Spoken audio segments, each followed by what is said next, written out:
Hello and welcome. I'm Asuma Katauka and you're watching the World Report on NewsX World. Let's take a look at the top headlines of this hour.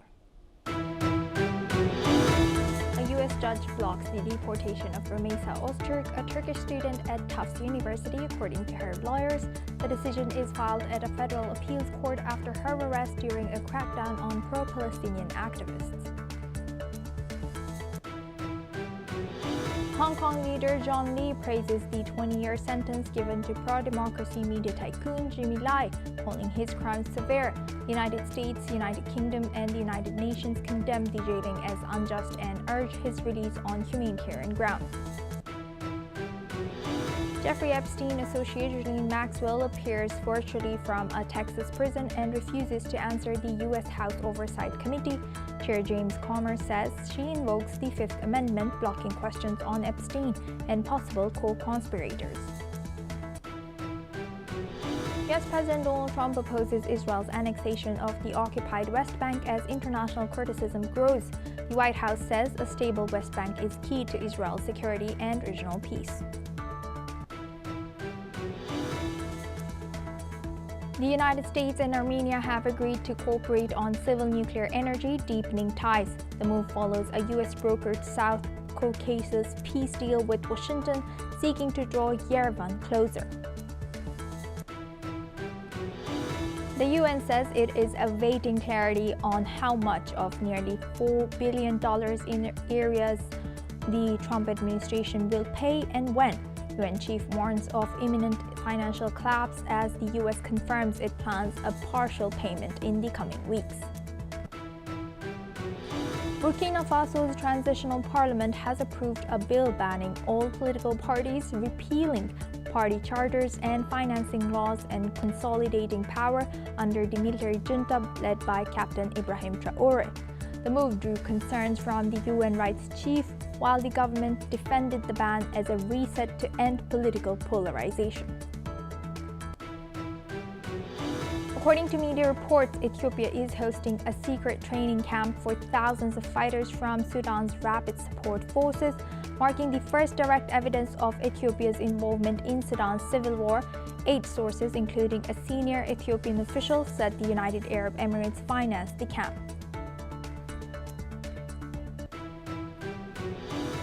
Now for this hour, we start with U.S. As per reports, Ghislaine Maxwell, the convicted co-conspirator of Jeffrey Epstein, invoked the Fifth Amendment during the closed-door virtual deposition before the House Oversight Committee. A portion of the video of the deposition shows Maxwell declining to answer if she was a close friend of Epstein. Maxwell has refused to say if she was involved in trafficking of young women or girls, and if she ever coerced any young women or girls to provide sexual favors to Epstein. As per reports, Maxwell has refused to provide the committee names of any additional co-conspirators or to answer if she was aware that Epstein was sexually abusing minors and adult women, and whether she ever participated in sexual abuse of any minor or adult women as well. Maxwell has a petition pending in federal court in New York that seeks to overturn her conviction or to reduce her sentence. Despite Maxwell refusing to cooperate, Comer has emphasized his committee's investigation will continue with 5 confirmed depositions on the books in the coming weeks, including Leslie Wexner, the retail billionaire who was once Epstein's largest financial client, on February 18th. Let's take a look at a short portion of the deposition of Maxwell. Are you aware of Donald Trump ever engaging in sexual activity with an individual introduced to him by you or Jeffrey Epstein? I invoke my Fifth Amendment right to silence. Okay. It appears that the committee will not receive substantive answers from you at this deposition. So at this point, I'd like to enter into the record as minority exhibits A and B, letters that the committee has received from survivors of Mr. Epstein and Ms. Maxwell's abuse. These letters speak to the survivors' horrific experiences and to their desires for transparency, accountability, and justice in this investigation. We hope for their sake that we are ultimately able to get the answers that they deserve and that we were unable to get here today.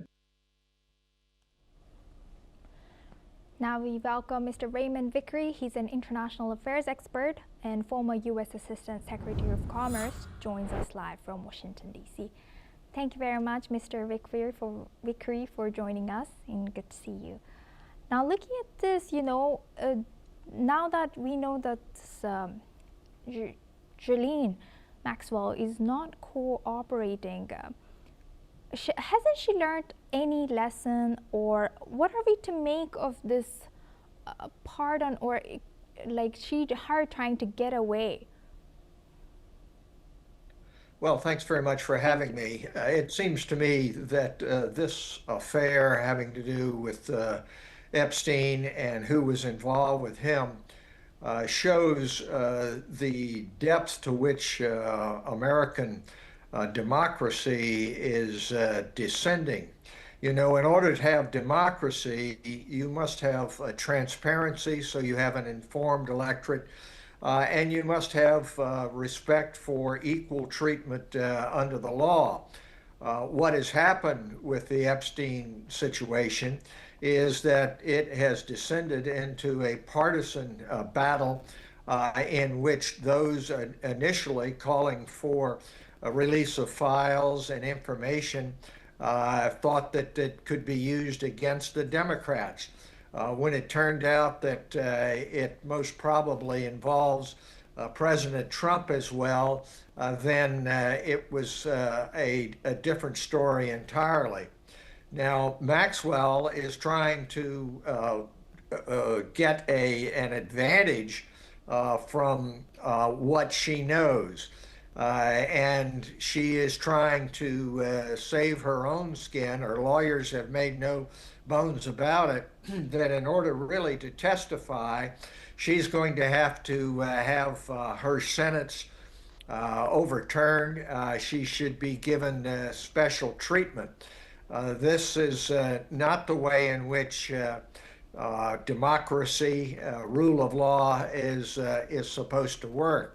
Unfortunately, we do not see a lessening of the reluctance of the administration, particularly President Trump, to allow for transparency. And so you have a committee chairman, Comer, and you have others who are willing to go along with less than full transparency and equal justice under the law. I predict that Maxwell will continue to try to get leverage from this. She has seen that with the Trump administration, with President Trump, you can get let off from crimes, whether or not it be January 6th attack on the Capitol, whether it be drug running in Central America, whether it be just on the basis of your willingness to support the president in his falsehood about the 2020 election.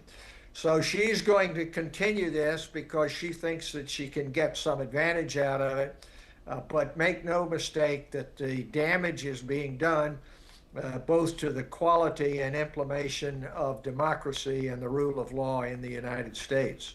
Yes, thank you for highlighting that, Mr. Vickery. Please stay with us as we stay on this news. Now, U.S. Commerce Secretary Howard Lutnick has denied having a close relationship with late sex offender Jeffrey Epstein. Lutnick has said that he only had about 10 emails with Epstein over 14 years. He has explained that he had a one-time lunch with Epstein while on a family vacation near his island, stressing that family members were present as well. Lutnick has also maintained that there was nothing inappropriate about the lunch meeting. Lutnick has added that he met Jeffrey Epstein 3 times over 14 years, including once when Epstein moved next door. Now for this, we welcome back Mr. Vickery. He's joining us live from Washington. Now again, as you know, you just highlighted the damage is being done, especially to the current administration. How do you think the protection of political elites or the double standard is affecting the democracy in the US? And also, what does it reflect about the cracks or the maybe shadows that existed already about the democracy? Well, thanks very much for allowing me to comment on this. It seems to me that the continuation of the cover-up is exemplified by what is happening with Secretary Howard Lutnick, Secretary of Commerce. Secretary Lutnick's problem is that he can't get his story straight. He first of all said publicly that he really had no contact with Jeffrey Epstein after 2005. And then it comes out that not only did he have contact in terms of visiting Jeffrey Epstein's private island in the Caribbean, but he invested along with Epstein in a particular company. And now he's trying to say, well, yeah, maybe I wasn't right about the first statement I made, but the contacts were minimal after that. And the contacts were not minimal. He lived next door to Epstein. It is not the case that even after the initial conviction of Epstein on sexual misconduct charges, that he's cut off the contact. And so he is in some difficulty. But the problem here again is goes to what President Trump and his administration are now doing in regard to trying to cover up, leak very, very slowly documents, to redact documents, to prevent the whole story from coming out. And doubtlessly, and you've seen it already from the White House, they're going to protect Howard Lutnick, not because of any particular love for Howard Lutnick, because it is President Trump who wants to see less than full disclosure, less than transparency, and trying to get this genie back into the bottle. I would point out that for the first time, there are Republicans, Congressman Massey from Kentucky, and others who are saying, look, what is sauce for the goose is sauce for the gander, and you cannot conduct a great democracy in this way. So this story is not over, but as contrasted with what's going on in Britain, at the very top you have President Trump, who does not want to see full transparency here and will protect whether it's Lutnick or Maxwell in order to be able to keep the full disclosure from coming out. Thank you very much, Mr. Vickery, for sharing that insight. Please stay with us as we come back to you for our next discussion as well. Now, we have a live update coming in. Senator Chuck Schumer, along with survivors of Jeffrey Epstein, is unveiling Virginia's law, legislation that aims to eliminate statute of limitations for sex traffickers and abusers. Let's listen in. Virginia, and to all the victims here today and throughout the world, must finally lead to change. And all you have to do is look at the faces of these beautiful women and just have total empathy for what they've gone through, admiration for their courage, and anger about what happened to them. So, thank you.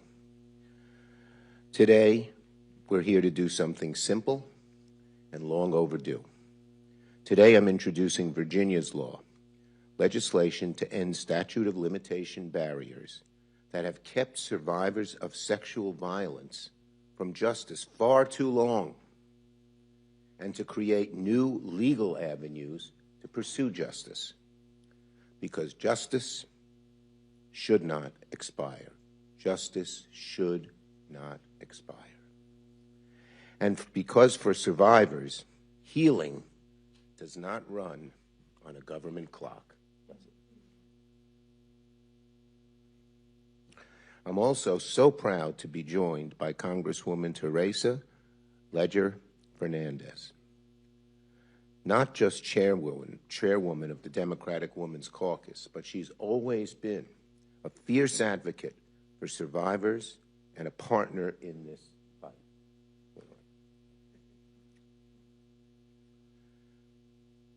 She's a champion and a fighter, and that's what a bill like this requires, a fighter who will relentlessly push for the cause of justice.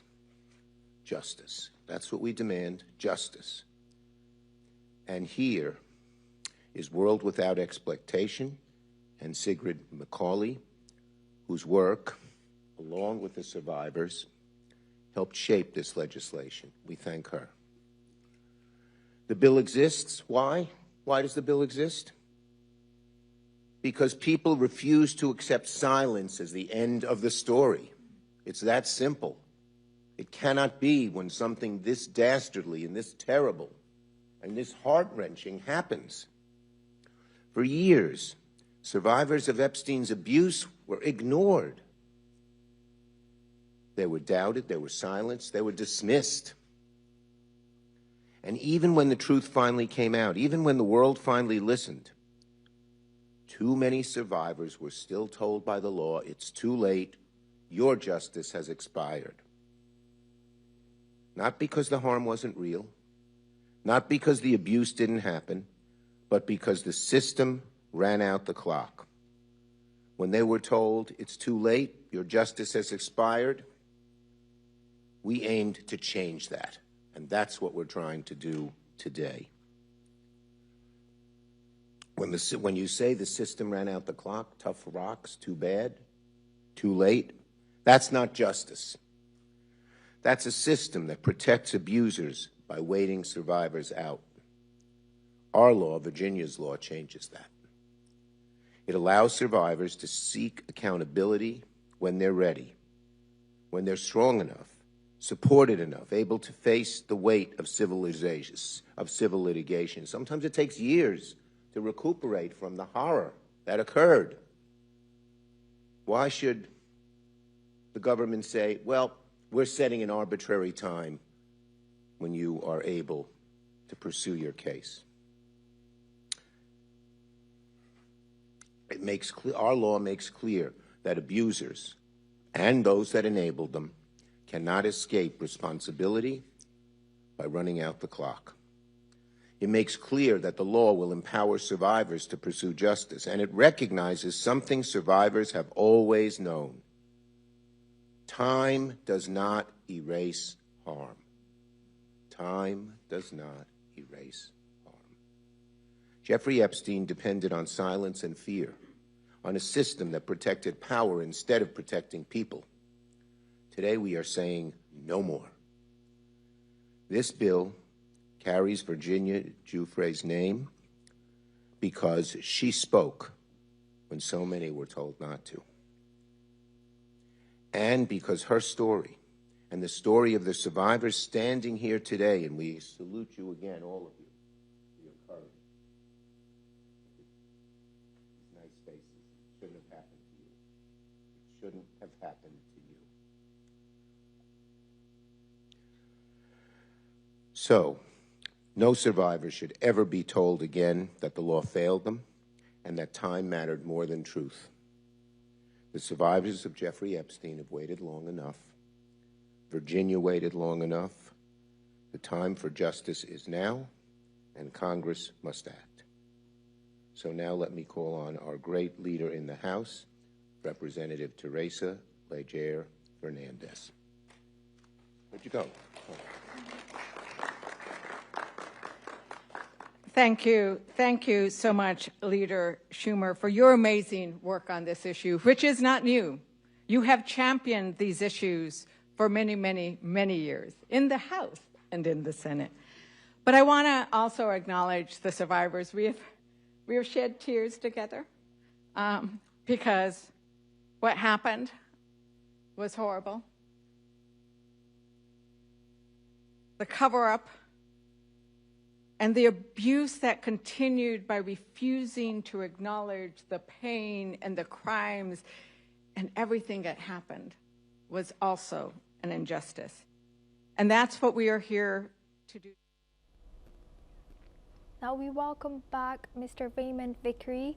He's a former U.S. Assistant Secretary of Commerce, joins us live from Washington, D.C. Thank you very much, Mr. Vickery, for staying with us. Now we have heard Senator Schumer speak, and he has shared such powerful message, justice should not expire. While we were just discussing the damage is being done, although it is uncertain how long will it take to pass this Virginia's law into actual law, a process which includes this majority vote from both the U.S. House of Representatives and Senate. And last but not least, it needs a signature from U.S. President Donald Trump. How do you analyze how long will it take, and would U.S. President be able to sign this, as we were saying that him or his administration shares some kind of reluctance towards these? Well, thanks for allowing me to comment on this. You know, statutes of limitations in the law serve a purpose to put an end to things which otherwise would continue. For some heinous crimes, there is no statute of limitations, murder and other heinous crimes.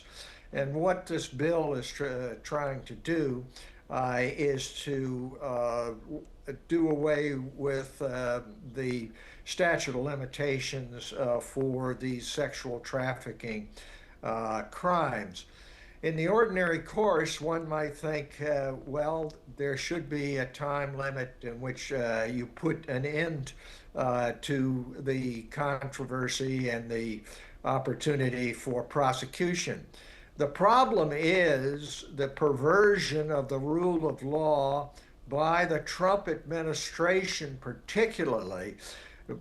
President Trump is an expert at waging what we call lawfare, which is like warfare.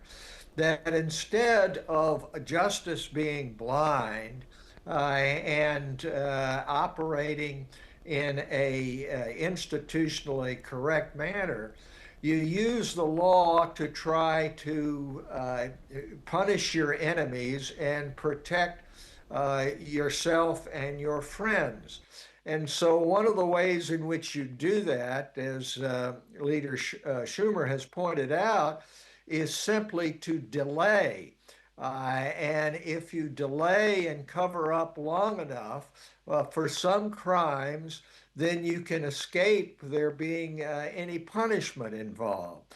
And so this press conference today, this conference with this about this Virginia bill, is indicative of how the law really has been perverted from an institutional equal approach and transparency into one of delay, cover-up, and unequal treatment for political purposes. So it's a very distressing development, but one we haven't seen the end of. Thank you, Mr. Vickery, for sharing that insight. We're moving back to the live that's coming in as late Virginia Joffrey's brother is speaking now. Thank you very much, Mr. Vickery.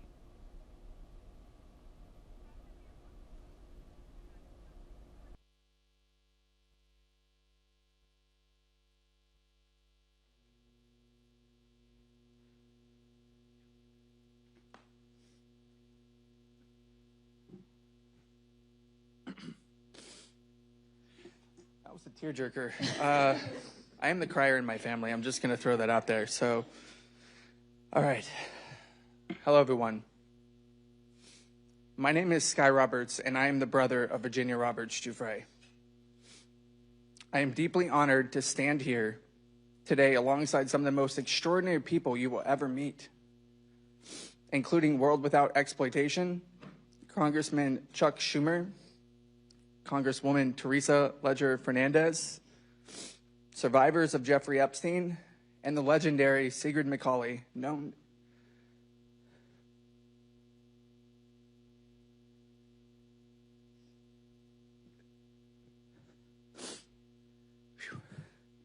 to many of us as Siggy.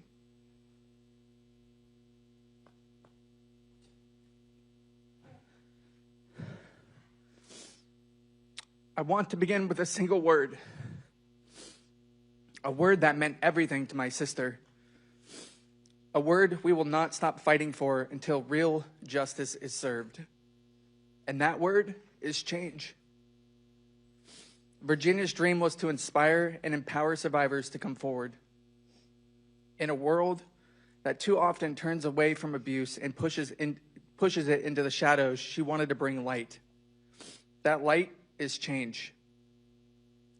Virginia's dream was to inspire and empower survivors to come forward.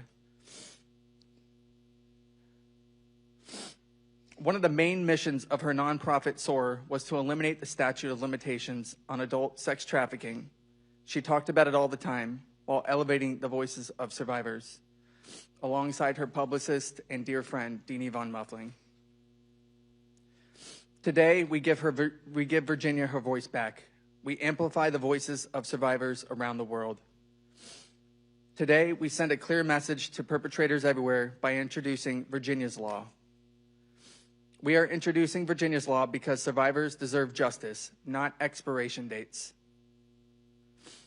Change must mean justice, not someday, not in speeches, not in private settlements, justice in law, justice in court, and justice in the form of consequence. Virginia's Law is more than legislation. It is a change in the truest form. It challenges how we see, how we confront, and how we respond to sexual abuse and sex trafficking, not just in theory, but in reality. We do not take this moment lightly. We are holding an overwhelming mix of grief, loss, and pride. And if our voices shake and our tears fall, it is only because of the depth of our love for our sister. Grief without action is another kind of silence, and Virginia did not survive what she survived just to be silenced again. And with that, I'd like to turn that over to my wife, Amanda.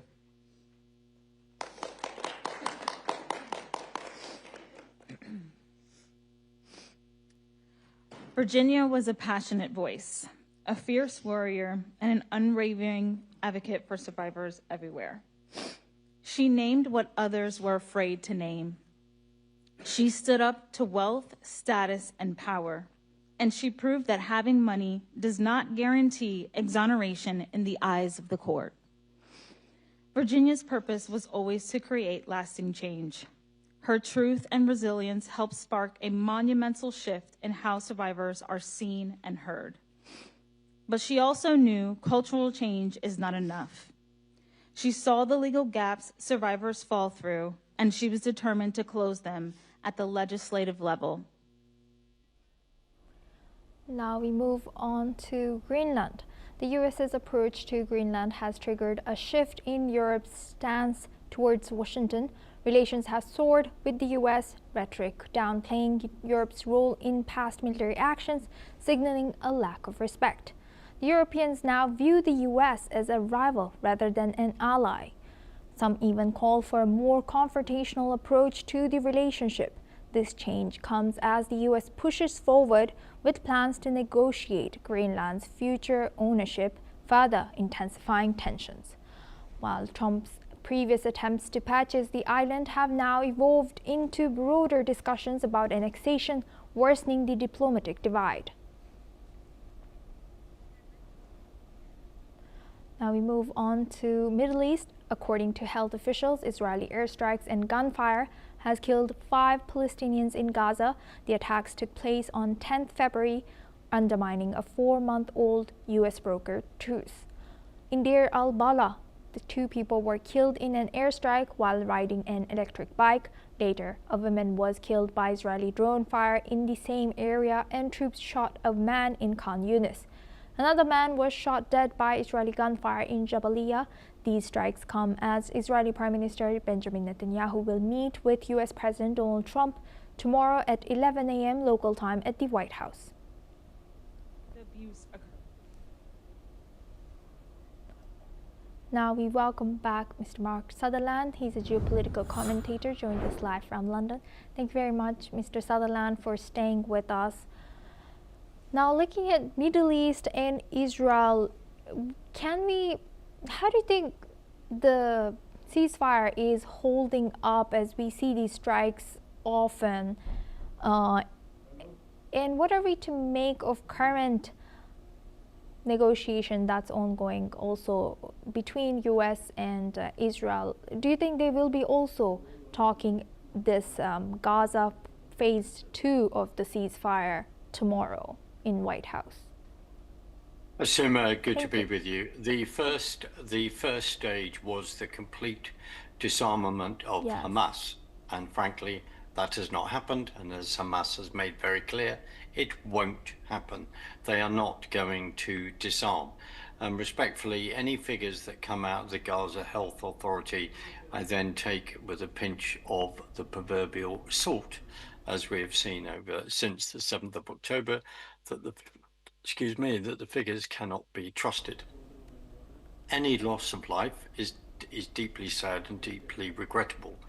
But the issue is that Hamas militants have still been attacking the IDF military, where they have 53% up to the yellow line of control of Gaza. There's also, with all the amount of rain that's happened, there's also other tunnels that they are then found recently as the water has exposed that and washed away the soil. There's so many things that are up in the air, but the number one thing is, in my own humble opinion, before you move to stage 2, you need to get stage 1 out of the way, which is the complete disarmament of Hamas, and that respectfully has not happened at this point. And as I say, they're saying they're not going to do so. So it's a stalemate, and there is only one group of people that will actually disarm Hamas and get on with that if they decide to go down that route, and that is the IDF. Asuma. So how do you analyze the current alignment of US and Israel right now? Do you think they agree about that? Because Hamas disarmament is so important for Israel. But is it so important for Trump as well? Well, it needs to be. I mean, there have been very, very huge noises that have come out of where very supportive of Israel, quite rightly. The other concern is this board of peace that is put together, where you have then got countries like Turkey who wish to then put their military inside Gaza on the Israeli border, and Israel have just said, well, in fact, to be honest, Gaza is Israel land, so we'll just put that one out there after they're retreating in 2005 from the Gaza Strip. The issue is that Israel has turned around and said, no, we do not want Turkish troops on our border, and others. And of course, when we look at Qatar, that has played both sides. On the one hand, remember, it's hosted Hamas leadership it's financed it, and then it's turning around and saying, well, we're part of negotiating the deal to release any hostages that were not released until a few months ago. Remember, 251 hostages were released. Some of them have come back alive, and too many have come back dead. But that is the reality of what we are dealing with. There seems to be a push by certain individuals to, well, let's go let's go to the second stage. As I say again, stage 1 has not been completed. Asuma. Thank you very much, Mr. Sutherland, for sharing that. Please stay with us as we come back to you. Now, moving on to Russia and Ukraine.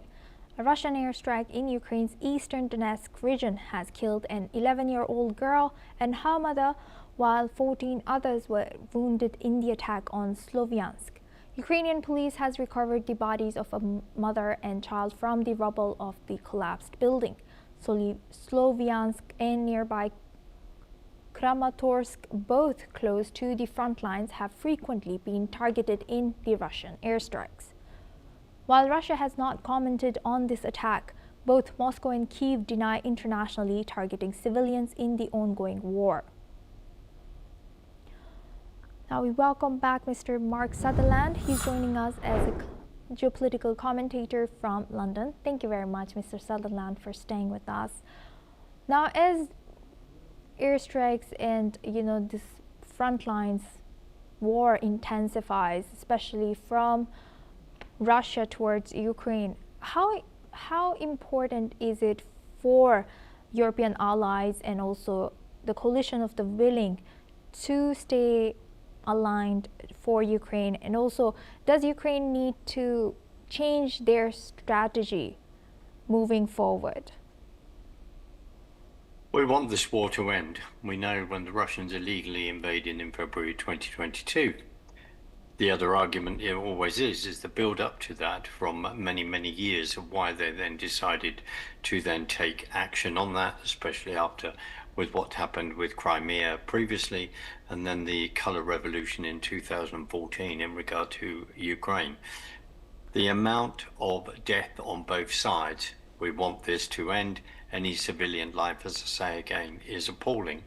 When you're talking about the willing, the last thing we want within Europe is an expansion of war with Russia, and various politicians need to get their heads out of various parts of their bodies and start taking this extremely seriously, and to then sit down and bring a stop to this, because the amount of land that Russia has actually taken, and the Ukrainians have fought extremely bravely, but at huge loss. So talk is better than war, but whether we will see an end to this is frankly another issue. You and I have discussed this many, many times, Asuma, but we desperately want this to end. And the issue is, and always the sticking point, will be the land that Russia has taken and the land that the Ukrainian government then want back. And that will be the sticking point. Where will the new borders be drawn? Assume. Yes. And last but not least, do you think that, today we saw a lot of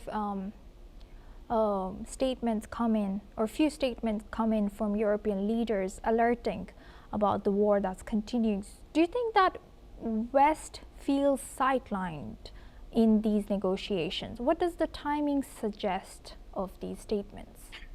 Well, if the West feels sidelines, or other Western European countries feel sidelines, to some extent, they've also created that themselves. If we look under the Biden regime, when they were in power, how many times did they sit down with President Putin? I think the answer is no, none.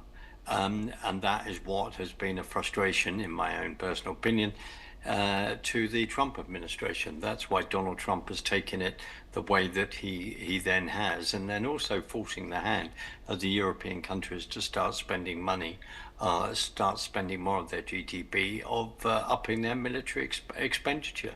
So, as usual, he'll rattle the cage in a way that many people think is undiplomatic, but it may get the results that he wishes to see. Assume. With that, I'd like to thank Mr. Sutherland for joining us today and sharing that insight throughout our news. Thank you very much. Now we move on to Nigeria. Nigeria's Senate has reversed its rejection of a real-time electronic transmission of election results following pressure from civil society, labor unions and lawyers. The proposal aimed at reducing electoral fraud and manipulation had been rejected last week. The move sparked protests outside Parliament and widespread condemnation, with critics arguing the decision erodes public confidence in the electoral system. Lawmakers have now agreed to form a joint committee to harmonize the amended Electoral Act before it is sent for presidential approval. Nigeria's next general election will be held in February 2027. Now we move on to Europe. The European Publishers Council has filed an antitrust complaint against Google over its AI-generated summaries known as AI over reviews. The complaint accuses Google of using publishers' content without consent or fair compensation while blocking publishers from protecting their work. The European Commission is investigating Google's potential abuse of its market power as rivals and publishers raise concerns about big tech's dominance in AI technology. The European Publishers Council chairman has criticized Google for undermining the economic structure that supports the open web. Google has not yet commented on this complaint. Now we move on to Central Asia. Azerbaijan and the US have signed a charter of strategic partnership aimed at enhancing bilateral relations. US Vice President J.D. Vance met with Azerbaijan's Foreign Minister Ceyhun Bayramov along with a US Chamber of Commerce delegation to discuss key areas of cooperation. These include energy, trade, transport, and regional connectivity. The talks also focused on Azerbaijan's role in energy security, renewable energy development, and the diversification of trade routes. The new charter is expected to provide fresh momentum for future collaboration between the two countries. That's all we have time for. Keep watching NewsX World for more news and updates from around the world.